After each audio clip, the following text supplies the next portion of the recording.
అందరికీ మరణాత. దేవుని వాక్యాన్ని ధ్యానం చేసుకుందాం.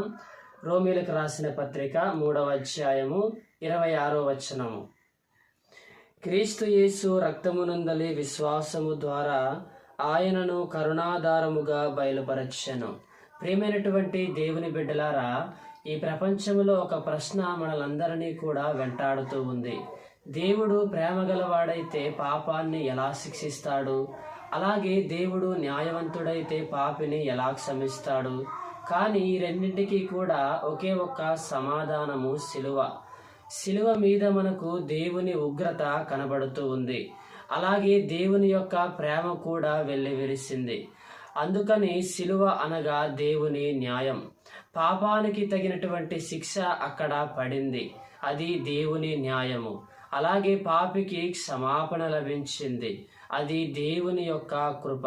కాబట్టి ప్రియమైనటువంటి దేవుని బిడ్డలారా, ఈరోజు సిలువ రక్తము ద్వారా నీవు నేను కూడా నీతిమంతులుగా తీర్చబడ్డాము. దేవుడు మిమ్మును దీవించునుగాక. ఆమేన్.